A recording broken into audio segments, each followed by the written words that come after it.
Hey folks, this is actually Harmony Hollow. Hopefully my chair doesn't fall apart here. I picked up a owl box, I guess 2 days ago, from a neighbor. I say neighbor, they're about, I don't know, 2-3 miles away, maybe about 4. So not in range of any of my hives at home anyway, to have swarmed. We're going to be moving these bees from the owl box to a NUC. Some of the tools we're going to need is I'm going to go ahead and wear a veil. One thing we do is we read the bees before we get started with any work. We see how their demeanor is. Do they ping me as soon as I walk outside or anything like that? Maybe an indicator that they're hungry or the weather's bad, something like that. Could be genetics, but I find more often than not any behavior issues tend to be environmental in nature, whether that's food or weather. Those are the two biggest that we notice. Anyway, these bees have been pretty good. I am going to go ahead and wear my veil though. I'm just going to wear a hat with a hood on it. Got to protect the eyes, just in case. There's always a rogue one that wants to defend themselves, and they have every right to. We're going to slowly lift this lid up. According to the homeowners, the bees have been in here probably all spring, you know, most of the summer anyway. The comb's kind of yellow. It tells me it's a little bit older. It's not brand new. So the rubber bands I use are from a big box store, Office Supply, size 33. It says they stretch to 19 inches. Well, when you've got a 9-inch frame, 19 inches is going to be just perfect. I've tried 32s, and those tend to be a little tight. The rubber bands are stretched just a little tight so that it's easy for the bees to chew through them to remove them. But these seem to be perfect, the 33s. It gives them just a little play. You want to keep the rubber bands in a cool place. If you leave them in your truck or in your vehicle, especially here in Texas, that heat will degrade the rubber and the rubber bands, and you wind up with just a day of frustration when you're trying to rubber band things in and you have to switch over to twine. I'd rather just go ahead and you know, treat rubber bands as you would a nice tool, in that you bring it in at the end of the day instead of leaving it in your truck to get stolen or degraded by rain or sun or whatever. So we've got an owl box here. It's about 1 foot deep, maybe 8 inches wide by maybe 1 foot high. I don't know how much nesting is in there, so I don't know how tall the comb is. I've got my smoker started. I need to relight it, so give me just a moment to do that.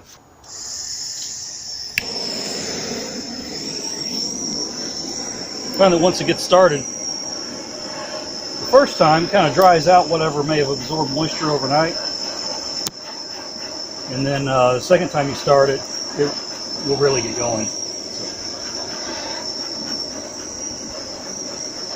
And some of the bees around here are a little protective of their space, not necessarily the ones I'm dealing with, but the ones next door. From the hive to the left and the hive to the right. They've been here longer. They're going to be a little more protective of the space that they have. So I'm going to just keep a little smoke going. There's bees in here. There's not many, but that's going to be used as my resting spot for my tools. And then I'll be putting them in the plastic Easy Nuke box. What I do is I go ahead and get all my rubber bands on my frames and ready. I put 6 on here. It gives me at least 2 rubber bands for each piece if the pieces are narrow. If the pieces are wider, then it gives me 3 or 4 per piece of comb. And what I'll do is I'll go ahead and put a feeder in there also. I like the 1 gallon feeders from Motherload. They're out of California. They are American-made product. They've got a cap and ladder on them. The ladders are better than what I've seen from other manufacturers. I see a lot less drowning. There's a little bit that happens in most hives, but I see far less with the Motherload brand. I'll show you one of those on another video. So tune in for that.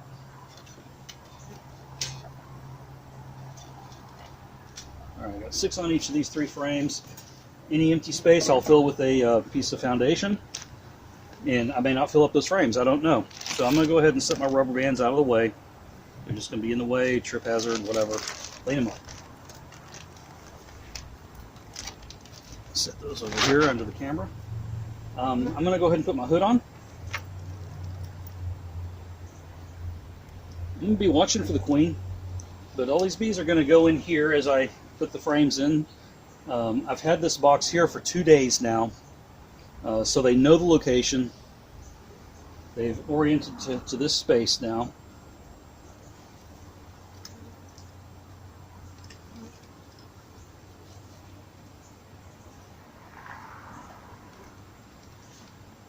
I got my glasses here in case I need to see anything. I don't think I'll need to, but I'm going to go ahead and set this down on the ground here so I can easily just put the frames in, and then once I get the frames occupied with comb, I'll set them in here, and then once everything's out, I'll set this back in place of where they've oriented to.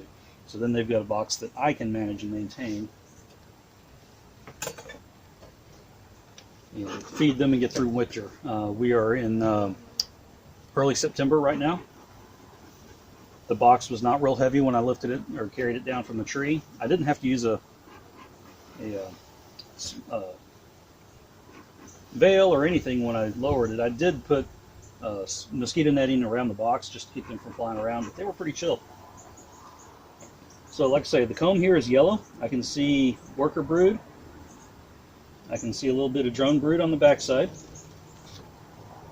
So I'm going to first test this and see if I can lift the lid, because it's on hinges.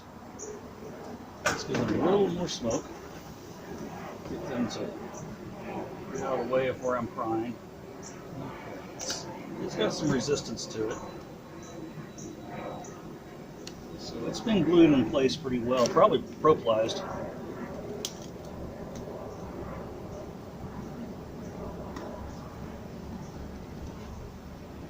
So another thing I can do is I can go ahead and just take this front plate off, and that will give me access to the hive. So I may stop the camera and grab my screw gun. Give me just a moment here. Truck with me. All right, so let's give them a little smoke, give them a little something else to pay attention to while I do this.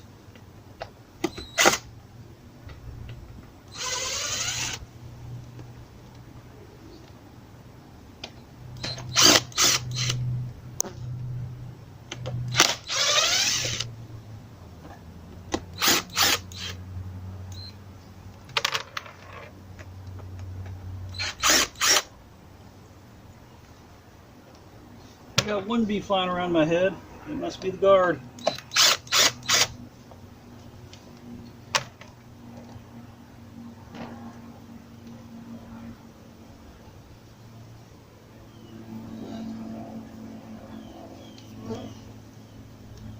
think they're freaking out a little bit that there's some vibration going on in front of their doorstep. So that's why we smoke them. That's why we give them a diversion of attention. Alright, so I'm going to put a little smoke in the air around me.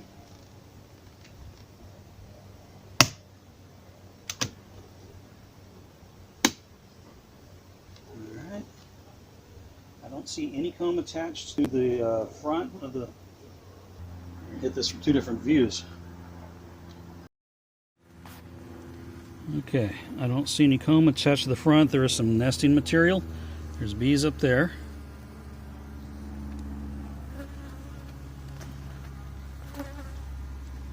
So I'm going to pull this off slowly. You're going to see this in real time a day or so after I see it. Real time, fake time, whatever that may be. So we got some bees on the door. It looks like it's been squirrel chewed. It's got smooth edges on the inside. That's okay.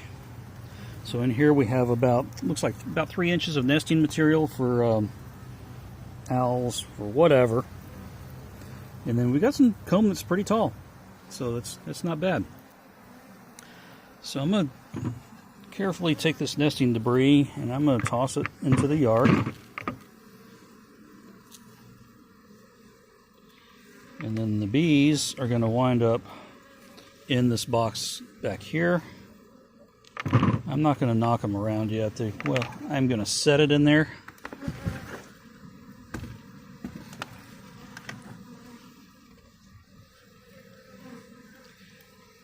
You notice I'm not slinging things around, I'm not moving fast, I'm not in a big hurry. I am here to work at the pace of nature.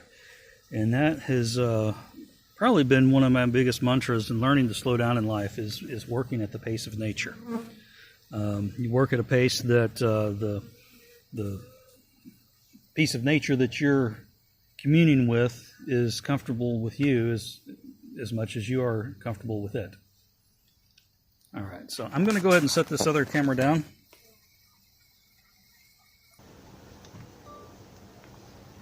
So I can continue here.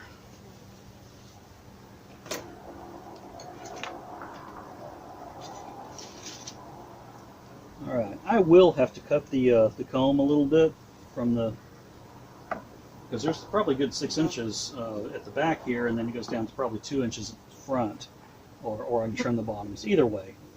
But typically I'll start at one side and then just kind of work my way over.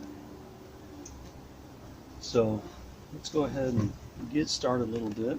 Like these bees have clustered at the bottom in here, so I think they're sniffing around checking out their new box.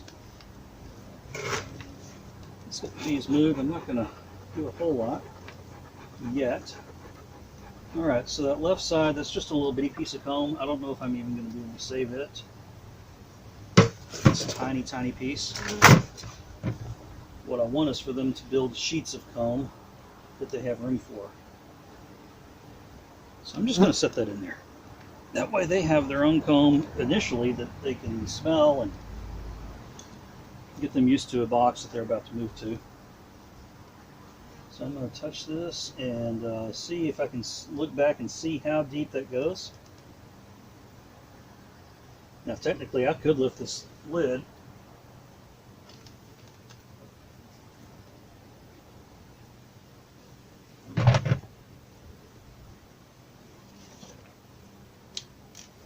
Now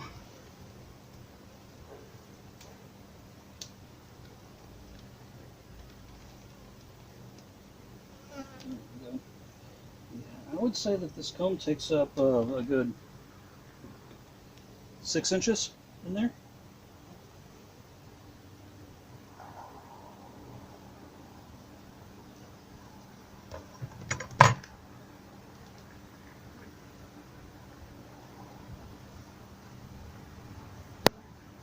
And there's different ways to do this. There's different ways to achieve your goals. No one way is right way. There's probably several wrong ways, but I would say there's not one right way. See, that was wrong. I would say there's not one right way. See, that was wrong. I would say there's not one right way. See, that was wrong. Look at that, guys. If I had gloves on, I would have just caught it. But I didn't, and I didn't. Alright, so we're going to pick that up in just a moment. I'm going to let them settle. And I'm probably going to throw a suit on. Alright, you're going to see my blooper reel that I did drop a piece of comb. So yeah, I pissed off a few bees, and they had one sting my arm. And after that, I had 5 or 6 sting my arm because they have an alarm pheromone. So yeah, I went ahead and put on a suit just to protect my arms now.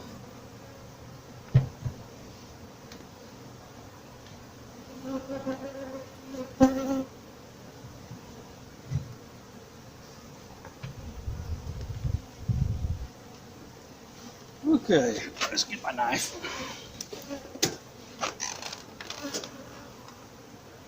Hope I didn't harm the queen. I'm going to cut off the bottom to be flat.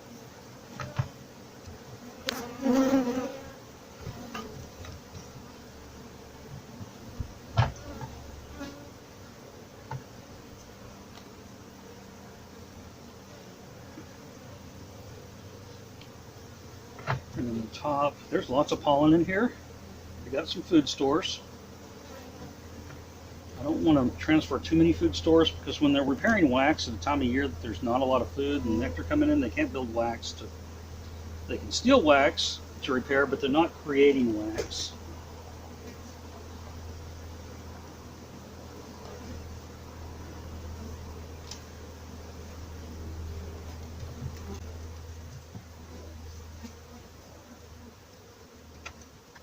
All right, so there's room for a second piece here.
Let me get one more frame, get it rubber banded and ready.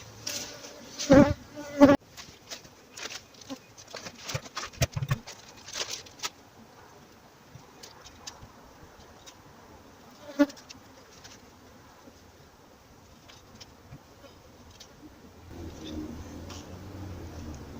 really don't do a whole lot of bee removals anymore.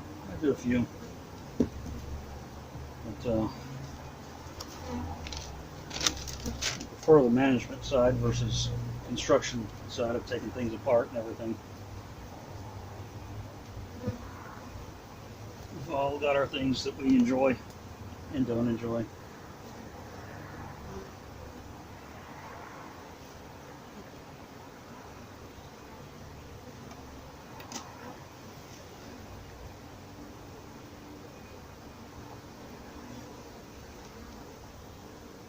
The queen's going to be up in this cluster over here on the left, I bet. Oh, there we go. I'm glad I had that knife there. Let's let her run, if she's there.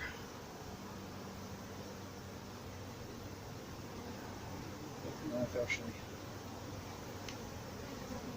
You know, I've got bees crawling up the inside of my pants. You know, I've got bees crawling up the inside of my pants. You know, I've got bees crawling up the inside of my pants. Got bees in my pants.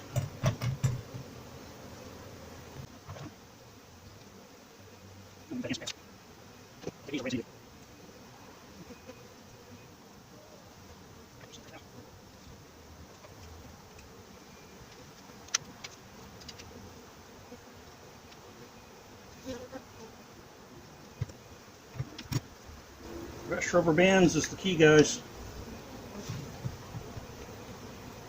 Having them not break when you're pulling things up by the rubber bands.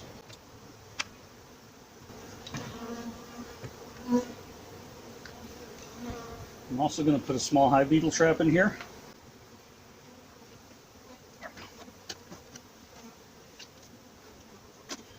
So I can still fit a feeder on top.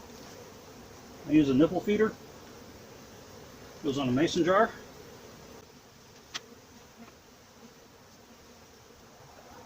Alright, so now what I've got is a lot of bees in and on a box that needs to be replaced with this box. So I'll go ahead and set this box in place. I'll move this one to the side.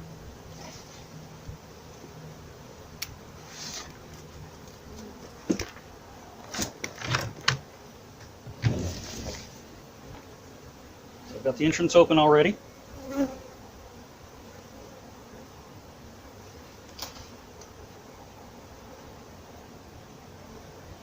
I'm going to scrape out a lot of this nesting material. I guarantee you squirrels are going to clean it up later. Oh, there's ants in here. All right.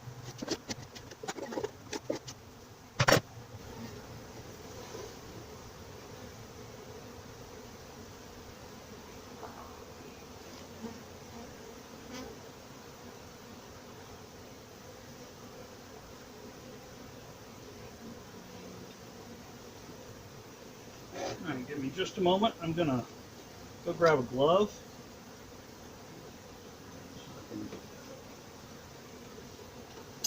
Transfer these bees in a calm way into their new box.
I'm going to let them sit here a little bit, and I will check them either later in the day or tomorrow. I want them a day to settle in to their new digs. The apartment's been moved to a new building. I thought I had bees in here, but I don't. Oh, there are bees in the bottom. Yeah, okay. Oh, there are bees.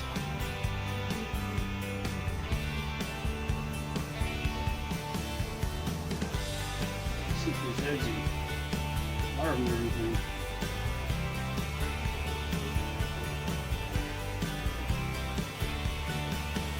Yeah, there's larvae. It's not a very big colony. Let me put some foundation. Looks like they've got queen cells made. So they